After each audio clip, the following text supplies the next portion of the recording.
bonjour peuple congolais, bonjour bandeko nyonso bolandaka biso partout dans le monde, bandeko basepela na communication, bandeko basepela na information politique parce que les Français baloba si il ne s'occupe pas de la politique mais la politique à son tour va s'occuper de tes affaires. Voilà la raison pour laquelle tout s'intéresse à la politique, tout est la réalité en boka na biso. Donc lelo na yeka na répondre Olivier Kamita tout na fridolé en bongo. Na ba propos na bango basalaki depuis samedi tozaki tenté tozali na ba contretemps kokende ko fêter anniversaire ya mwana suka ko bima ko sepelise pour présence ezala malamu pe na profiter na caméra boy ko souhaiter pe longue vie na ye ba bon anniversaire mbula sika Benjamin mwana suka mais yambo tena ko mana lubi ke na lina tarisa peuple congolais ke FCC bazana rejouer na plan moko so bosali analyse malamu bokomona ke ezala na senuko. Et à la représentant, il y a Nations Unies à Congo, madame Keita Soki Mamadou Soki Nani. Aux yeux déclaration à Fridolé Ambongo qui représente la société civile. Aux yeux de déclaration, il y a Bata FCC, Nabata Lamuka, El Martin Fayoulou, El Moïse Katumbi. Bon, moi, je Mboka Nabiso ezalaki na complicité moko ya kosala bajete. Alors, na kati ya bato baza tout autour du président de la République et sengeli bato wana ba fongola misu ba travailler na boule ya kosunga président de la République pour te coupe na complicité l'équipe makasi. Ambongo tout le monde connaît bien que c'est notre frère congolais. Mais talandenge a komi kotel melalo ya congolité. Talandenge a komi kotel melango. Et l'Union européenne va rejoindre représentant des Nations Unies la région de Senuko la région de pour dire c'est nani makambalo congolité et les kate. Est-ce que peuple congolais à la bandeko bazana lamuka et à la bandeko bazana IDPS lokola biso. Est-ce que biso to yeba kamalamu que mboka na biso et comment convoitise il y a des pays puissants et des pays voisins au balingaka te mwana mboka ina programme ya solo pona kotonga mboka a umela na pouvoir. Alors bato bako aider mwana mboka solo je parle du président Félix Tshisekedi. Et Zaka Bandeko Baza Congolais de père et de mère, au Bazan entourage du président de la République, qu'on soit le président de la République, au Tambola, même si vous n'êtes pas agent renseignement, mais du fait que vous êtes conseiller à la présidence, vous êtes cadre à la présidence, vous habitez peut-être El Tchango, vous habitez Nsele, Massina Maluku, vous habitez partout à Kinshasa, même dans des provinces. Au moins une information, ils ont nuire l'image du président de la République en tant que conseiller aux autres travailleurs de la présidence. Oko agir ite que se faire justice na place na yo na place ya justice mais ko luka moye oyeba ou soit orienté bato na justice tout cela na cadre ka ko son président de la République parce que na ko yebisa peuple congolais tango ko mona Olivier Kamitatu aza ko loba ete soki loi congolité mais ki ko leka que président de la République a promulgué ango makambo esalema na Côte d'Ivoire et ko sama na Congo. Est-ce que vous comprenez plan ni bato bazanango des ordres ni bato bazanango ko ni bato bazanango ko préparer un peuple congolais. Wana na répéter sous message à Léona Lobiboy. Boye ba malamu na ba politiciens nyoso ba ko sala politique na Congo. Je parle de tous les politiciens donc et si ka yo zo landanga comprendre que mutu nyoso ko sala politique na Congo azana volonté ko sunga yo peuple té. Azo ko sa ko bundelo peuple na ba déclaration publique. Mais na sa motema yebi malamu kazo bunda pona intérêt na kende liboso. Alors nzambe kotika mboka na biso na anarchique bongo pamba te na bato ba koya kotonga ba immeuble bato bazaki dans le néa papa ne ayebana te mama ayebana te famille ayebana te balamo ba ko imposer bino président de la République premier ministre avec objectif na soma na ba mapangu na tonga ba immeuble na tonga ba flat ya ba 15 étages na tonga ba cité ya ngai bato ba luaka en attendant peuple a kofanza. Mais Nzambe Oyamao, albi que non trop c'est trop pour la République démocratique du Congo. Toti na mutu azana volonté, toti na mutu azana mawa, toti na mutu azana bolingo peuple na ye, oya koki koteka ki congolais na été. Oya koki koteka bande konete, lelo Félix Tshisekedi ayi. Quel est le mal que Félix Tshisekedi depuis la chef de l'État azosala to azo kokate? Quel est le mal oyo yoko fanda vraiment pas na yo en âme et conscience en tant qu'un homme intellectuel, une femme intellectuelle? En tant que les hommes qui ont lutté pour Namboka na bango fani vraiment le Bible ah depuis président Félix Tshisekedi akoti tala mabene zabo muta ko lobata mabene azati. Par contre bato bakomi kosala bapolitike ya récupération nde emonaki biso maloba na biso ekenda 20 te toyaka te tosala kidia lelo toyaka toexplike peuple congolais réalité ezoleka na mboka lelo Félix Tshisekedi bazobundisa ye nde raison pour laquelle nazongi na bato baza na mwa baportion ya baresponsabilité. Vous êtes mandataire, vous êtes ministre, boyeba malamu que vous travaillez na kati ya programme ya président de la République.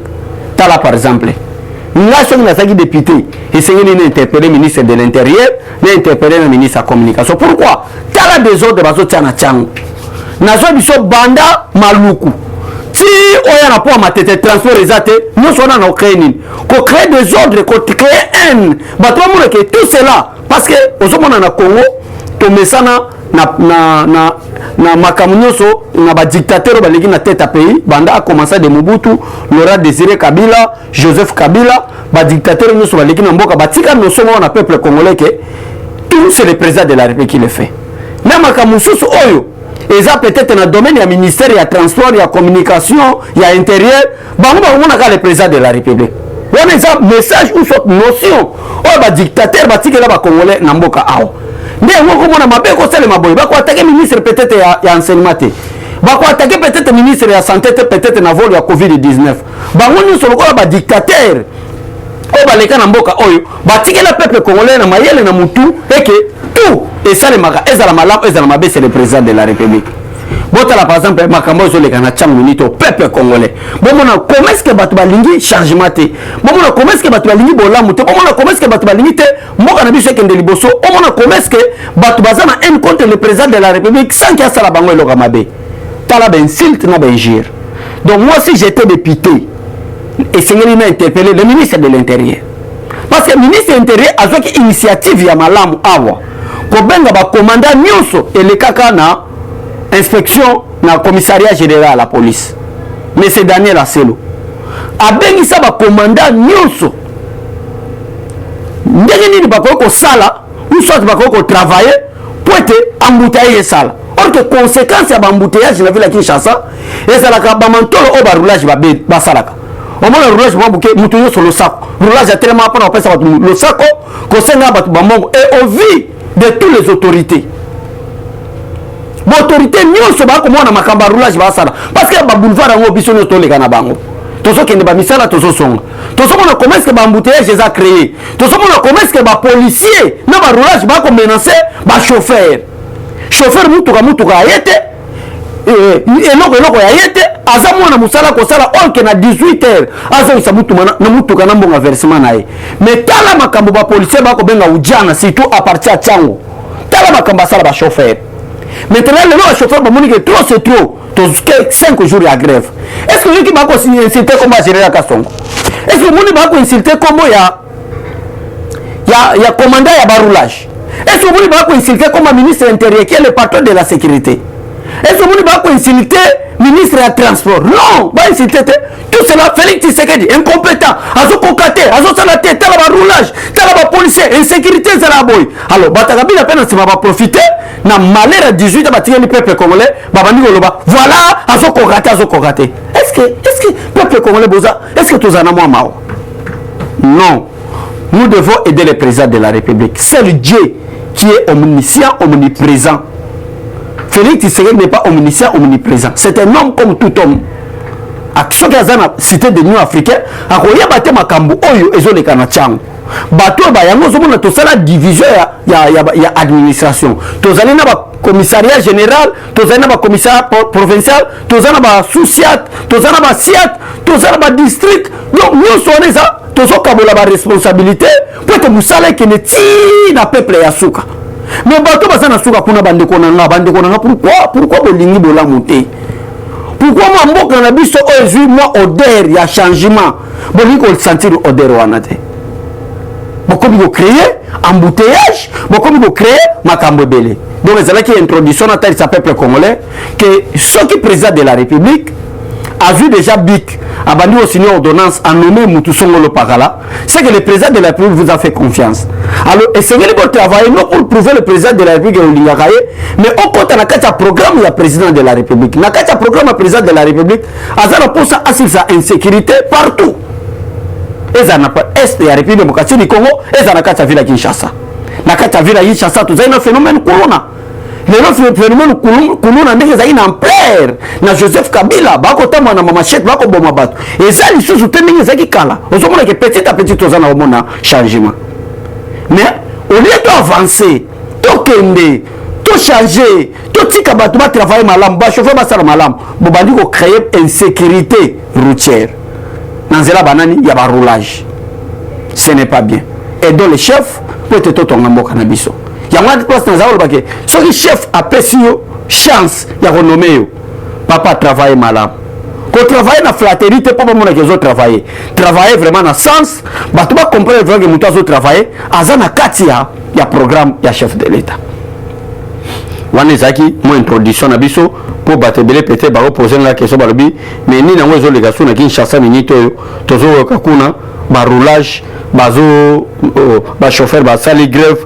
problème ezani les grève parce que bazo qui menace ya ba roulage na ba o ba benga ba policier ba benga ba ujana ba komi ko tracasser ba chauffeur ba monitor c'est trop ba fandi lelo ba ko finga ministre intérieur te lelo ba ko lo ba mabe ya général Kasongo te lelo ba ko lo ba mabe ya commissaire général la police te lelo ba tunyoso ba dembeli na ba to ba linga président Félix Tshisekedi ba dembeli voilà makamoto lo ba ki changement ezalité wana ezaki introduction ka to lo ba zokota na objectif na biso to yeli na tongo boye ko répondre Olivier Kamitatu mais Olivier Kamitatu na zo belo calmement sans insulte sans injure du fait que yo ozalaki na liberté d'expression ya koloba au vu de tout le monde que ce qui doit congolité leki makambo eselemaka na Côte d'Ivoire et kosalema pe na Congo Kinshasa or peuple congolais na Côte d'Ivoire makambo esalemaki kuna ezaki bitumba guerre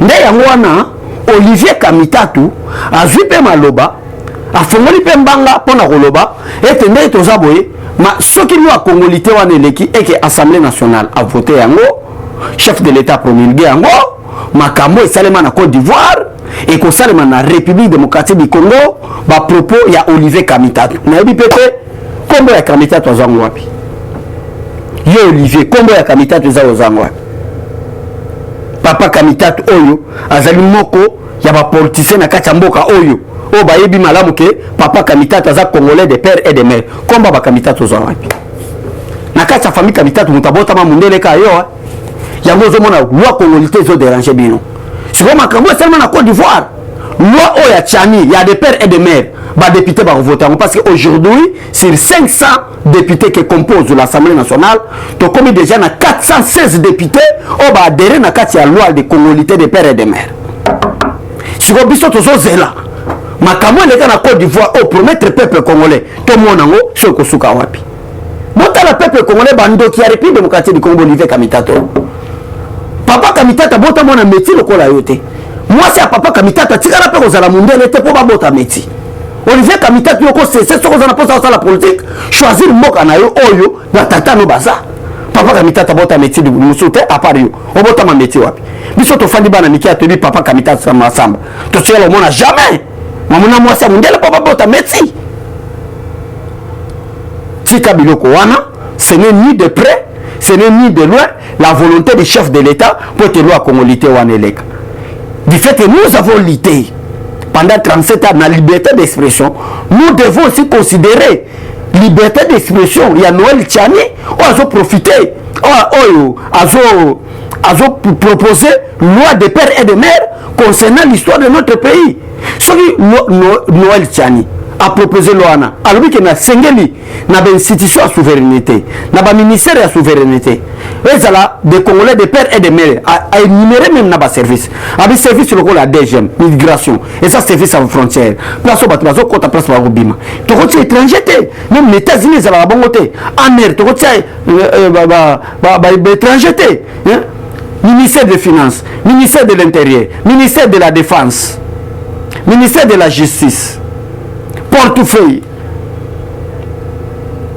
ministère des affaires étrangères tozo mupaya te tout ça ezali ba ministère ya régalien ezali ba ministère ya souveraineté vu l'expérience de notre pays on a mboka o bakanga mutu lokola congolais mais akena CPA ke osamba lobi kuna za rwandais comment est-ce que toko si infiltration awa chef de l'état uta kokende na partie est ya République démocratique du Congo te ko découvrir kuna même au sein de l'armée il y a des infiltrés. Alors vu l'histoire qui s'est passée dans la République démocratique du Congo, vu comment est-ce que le peuple congolais a nyokwami Docteur Noël Tchani en tant que mwana mboka des pères et des mères a proposé loi na nini ezotungisa yo papa Mundele Olivier Kamitatu en quoi ezotungisa yo na nini? Si réellement Olivier Kamitatu ozali mwana papa Kamitatu awa na bandundu awa, si réellement que yo ozalaki mwana papa Kamitatu, mais votre père est congolais, votre mère est congolaise, c'est-à-dire moi oyo eza pour nous protéger Olivier Kamitatu. Si réellement, je répète bien, si réellement Olivier Kamitatu et que yo ozali mwana papa Kamitatu na mwasi na ye baza ba congolais, papa Kamitatu aza congolais, mwasi na aza congolais. Si réellement que yo pe oza mwana papa Kamitatu, c'est-à-dire loi oyo eza pour nous protéger yo comme un peu président de la République. Mais pourquoi aujourd'hui ça va propos ya koloba ete makambo esama na Côte d'Ivoire et esama na Congo? Mais c'est Kamitatu le kokate. Néanmoins que olo bela biso vérité kozala na papa Kamitatu te nde loi wana soki eleki et ko empêcher yo na ba candidat no boza la président de la République. Mais par contre so za mona papa Kamitatu Olivier Kamitatu beta maboko. C'est pe là. Beta maboko c'est pe là parce que bazo protéger. Est-ce que le peuple congolais a commencé à diabolisation et qu'il y a partout? On a commencé à diaboliser le président de la République. Bon, on ne pas comment est-ce qu'un est contre le président de la République. Tant qu'on a un bon arabie que pour vous à l'enseignant l'église catholique et c'est la chrétien catholique. Ça c'est même c'est du tribalisme. Quand on voit les catholiques là, c'est une église. Dans quatre églises, ils ont battu le lengue. Mais comment est-ce qu'en tant que serviteur de Dieu à l'époque, en Bongo, à Keneki Koloba, était Seigneur Moutazala chrétien catholique? Est-ce que vous comprenez ça, peuple congolais? Est-ce que vous comprenez ça? Le loi Noël Tchani n'a Fridolé à Mongo Azotel Mélango. Ah, donc c'est-à-dire, Fridolé à Mongo peut à ça toucher qui arrose à la paix des pères et des mères congolais, et ça je ne sais pas. Ça je ne sais pas. Parce que le monde était place au loi Oyo. Et que vous allez m'abonner pour l'Afrique de la monde. C'est-à-dire, et ça n'est pas si, qu'à cause risqué de la paix 50-50. Ah, peuple congolais. Peuple congolais. Tout élément, tout lutter pour n'ambo cannabiso. Tout bunda pour n'ambo cannabiso. Là, il n'a profité, n'a pas n'importe quoi. Et Seigneur tout fanda tout soit nabino.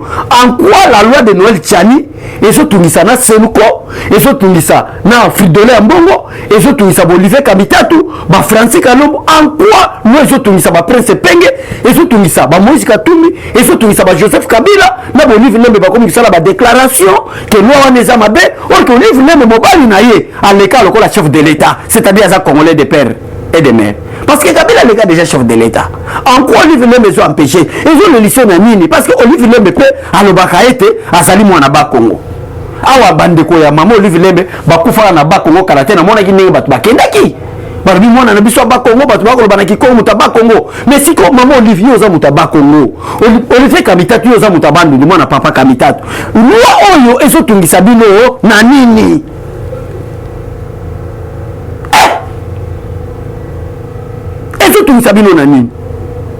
Donc on peut comprendre que le Congo a été infiltré dans la dimension où ça va jeter. Le Congo a été bel et bien infiltré. Comment est-ce que tu vas faire? Donc là maman Marie Olivier Lembe a sauté la loi. Oh loi wana na boy ça loi mabe botikango. Mais mobali na yo madame Olivier Lembe à l'écart le président de la République. C'est-à-dire ça qui congolais. Ce qui mobile réellement donc le niveau peut sa rumeur oyo batu baloba ke Kabila za Rwanda ya solo d'ailleurs ça na beaucoup de Rwanda rumeur te parce que même ba parlementaire européen baloba yango que c'était Rwanda au bazo pour ba européen ba manipuler des raisons pour laquelle Félix Tshisekedi mayele le kebele ba européen te balingi une tête bien faite à la tête du pays comme le Congo. Merci Nande Goransi namoni ransa comme otala na so moi minute ke. Merci na bande gonyo ya staff ya basanga Congo bolanda biso bato bolanda kanga bon mon abisso te parce que batebele ba komi ko benga mutu so so benga nazo intime benga keba ko kufa mabe Fatia Oukima na 2023 mais Fatia Oukima na 2023 vous allez choisir qui comme chef de l'état bon teka Congo et je crois bien que bato ba ko benga ba intime benga baza bato baza ba kota ba tuti ba Uganda keba Fatia keba to keba na nini peuple congolais biso. Notre président est beaucoup plus combattu. Talaba structure au bas combattre le président de la République. Et ça la bateau tous en a sacré, c'est-à-dire clan il y a Moïse Katumbi parce que Bolivier Kamita to balobi, ba Francis Kalombo balobi donc baza ba communicateur officiel, ba Saki Lora Nyembo Sogi Nyembo balobi, ba télémé la donc ce sont des communicateurs que Moïse Katumbi a envoyé pour la télémé la loi à congolité. Donc, en d'autres termes, Moïse Katumbi accepte qu'il est étranger, mais il veut être président à la République démocratique du Congo. Ça, c'est quelle conception?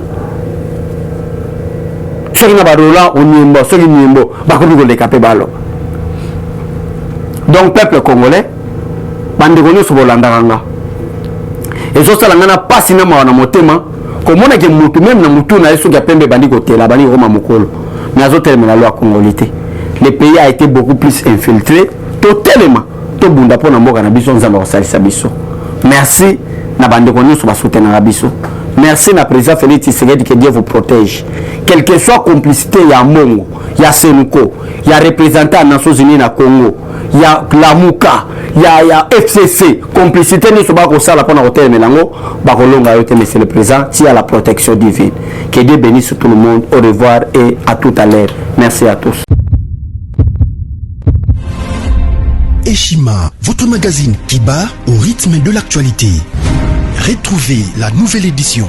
Exclusivité, Barnabé Mwakadi, les recordmen des chiffres. Jamais la forte mobilisation des recettes et les performances de la Direction Générale des Impôts n'ont défrayé la chronique comme c'est le cas maintenant. Des exploits jamais réalisés sont atteints depuis la nomination du nouveau directeur général Barnabé Mwakadi Mwamba. Classé meilleur élève par l'inspection générale des finances en mobilisant 1100 milliards de francs congolais pour le mois d'avril, le directeur général Barnabé Mwakadi a sorti les grands jeux en mettant en pratique ses 27 ans de carrière au sein de la DGI. Il connaît les secrets des chiffres. En un an, plusieurs avancées sont réalisées. La traçabilité de recettes grâce à la numérisation et la digitalisation de la procédure des déclarations et paiements d'impôts, l'amélioration, les renforcements de capacités humaines et institutionnelles, la lutte contre la fraude fiscale. Le directeur général de la DGI, Barnabé Mwakadi Mwamba, veut répondre au mieux à la vision du chef de l'État Félix Tshisekedi grâce à une gestion orthodoxe. Focus, José Mpanda, blanc comme neige. Interpellé par l'Assemblée nationale, le ministre de la Recherche scientifique et innovation technologique a réussi à démontrer le réel problème de l'observatoire volcanique de Goma, mais également la nécessité pour l'exécutif et l'autorité budgétaire d'accorder à la recherche scientifique la place qu'elle mérite sur le plan budgétaire. Parité de Joseph Kasavubu à Félix Tshisekedi, les premières dames et les rôles prépondérants. Nation, Bukanga Lonzo, quelle suite après les refus de la levée d'immunité du Sénat? Enquête, l'Office congolais des contrôles se perd dans sa mission. Et Shima revient sur l'histoire des leaders africains assassinés, les forces et faiblesses de la RDC dans ses relations internationales. Culture, rituels et coutumes des Bashi.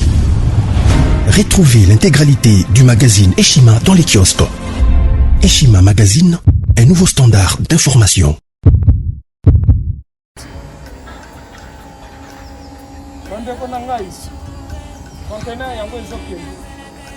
Le 26 mai, les conteneurs. Conteneur chaque mois. Donc, next ekozala le 26 mai. Olingo tinda velo. Mutuka. Please, aussi au Kani. Biloko tout, au même cannabis. Benga biso, comme ça, toya, so même biloko tout tinda la Congo.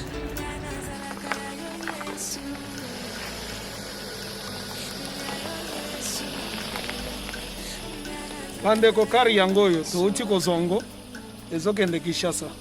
Ozana mutuka pesa biso ezoke. Merci.